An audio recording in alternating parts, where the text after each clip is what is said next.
নমস্কার বন্ধুরা, ঘরোয়া রান্নাবান্নাতে সকলকে স্বাগত জানাই। আজকে বানিয়েছি ইলিশ মাছের মাথা দিয়ে পুঁই শাক। তো চলুন কি করে এই রেসিপিটি বানাতে হয় সেটাই আজকে আপনাদের সাথে শেয়ার করব। ভিডিওটি শেষ পর্যন্ত দেখার অনুরোধ রইল, আর আমার চ্যানেলটিকে সাবস্ক্রাইব করে পাশে থাকা বেল আইকনটা প্রেস করে দেবেন। এই পুঁই শাকের তরকারির মধ্যে আমি যে সবজিগুলো দেব সেটা অবশ্যই পুঁই শাক, তাছাড়াও কুমড়ো, আলু, মূলো, গাঁটি কচু আর ঝিঙে। সবার প্রথমেই পুঁই শাকটা কেটে নিচ্ছি। আমি প্রথমে পুঁই শাকের ডাল থেকে যে পাতাগুলো আছে সেগুলোকে ছাড়িয়ে নেব। পাতাগুলো ছাড়িয়ে নিয়ে সেগুলোকে কিন্তু আমি আলাদা করে কেটে রাখবো। পাতা সেদ্ধ হতে তো বেশি টাইম লাগবে না, সেই জন্য আমি পাতাগুলো কিন্তু একটু পরে দেব, তাই আমি এগুলোকে আলাদা করে কেটে রাখছি। পুঁই শাকের পাতা কেটে নিয়েছি, এবার আমি ডাঁটাগুলোকে ছাড়িয়ে নেব। মোটামুটি একটা সাইজ করে কেটে নিচ্ছি, তারপর এর গায়ে যে আঁশটা থাকে সেটাকে ছাড়িয়ে ফেলব।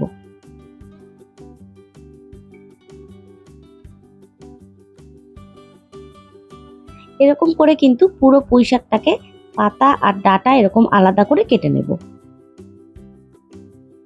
পুঁই শাকের ডাঁটাগুলো আমার কাটা হয়ে গেছে, এবার বাকি সবজিগুলো কেটে নিচ্ছি। ঝিঙের খোসা ছাড়িয়ে নিয়েছি, তারপর ঝিঙেটাকে এরকম ছোট ছোট করে কেটে সেটাকে লম্বা করে ভাগ করে কেটে নেব। অনেকে পুঁই শাকের মধ্যে ঝিঙে দেয়, অনেকে দেয় না। আমার মাকে দেখেছি দিতে, সেই জন্য আমি কিন্তু দিই এটা।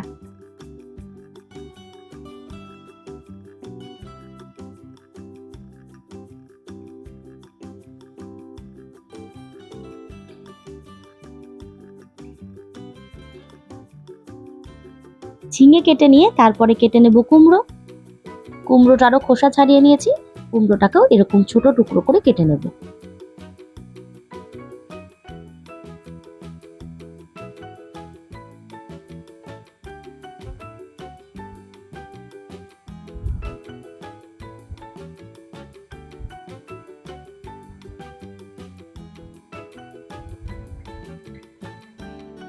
এরপর কাটবো মূলো।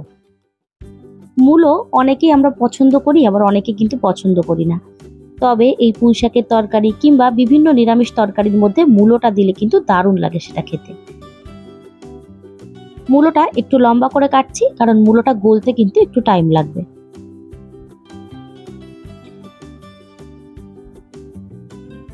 এবার কেটে নিচ্ছি আলু।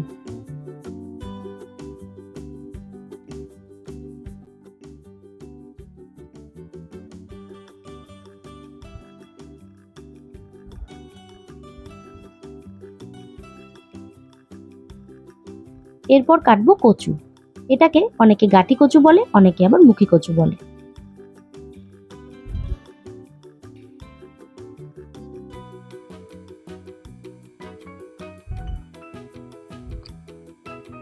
সমস্ত সবজি কিন্তু আমি খুব সুন্দর করে কেটে নিয়েছি, আর এগুলো ধুয়ে পরিষ্কার করেও নিয়েছি। এবার রান্নাটা শুরু করা যাক। কড়াই বসিয়ে দিয়েছি, কড়াইতে সর্ষের তেল দিয়ে দিচ্ছি। তেল গরম হলে সামান্য লবণ হলুদ দিয়ে আমি ইলিশ মাছের মাথাটা ভেজে নেব।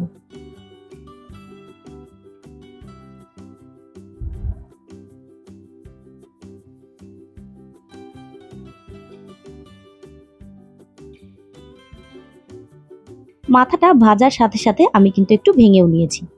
মাথাটা ভাজা হয়ে গেছে, এটাকে তুলে নেব।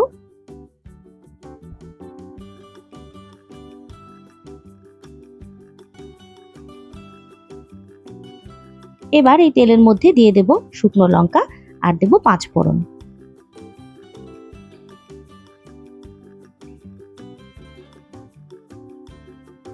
এরপর দিয়ে দিচ্ছি একটা বাটা মশলা, আদা আর কাঁচা লঙ্কা বাটা। এর মধ্যে এক এক করে দেব ধনে গুঁড়ো, জিরে গুঁড়ো, সামান্য লঙ্কা গুঁড়ো, হলুদ আর লবণ। একটু জল দিয়ে এটাকে একটু কষিয়ে নেব।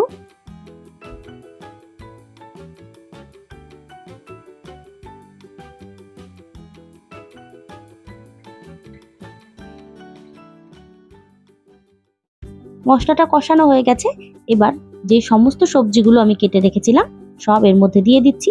পুঁই শাকের পাতা বাদ দিয়ে আমি সবকিছু এর মধ্যে দিয়ে দিচ্ছি। এরপর বেশ কিছুক্ষণ ধরে আমি এই সবজিগুলোকে ভাজবো।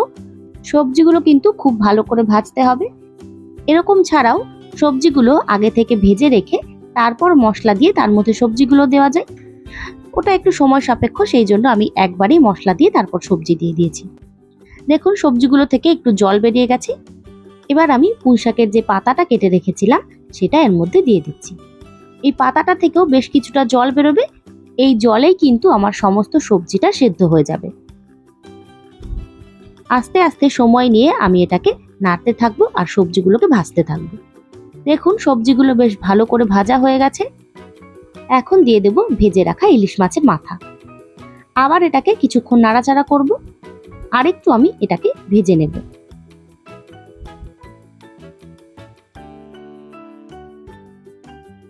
অনেকক্ষণ সময় ধরেই কিন্তু আমি সবজিগুলোকে ভেজেছি। এবার 2 থেকে 3 মিনিট খুব সামান্য সময়ের জন্য আমি এটাকে একটু ঢাকা দিয়ে রাখবো। 2-3 মিনিট পর ঢাকনা খুলছি। এর মধ্যে এখনো একটু জল রয়ে গেছে। এবার আমি গ্যাসের ফ্লেমটা হাই করে পুরো জলটা শুকিয়ে নেব। সবজিগুলো দেখুন অলরেডি সেদ্ধ হয়ে গেছে।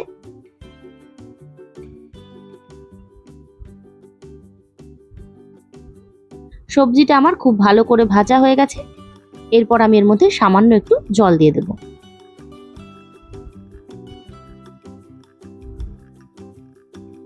ব্যাস, এইবার ভালো করে নাড়াচাড়া করে এটাকে ফুটিয়ে নেব।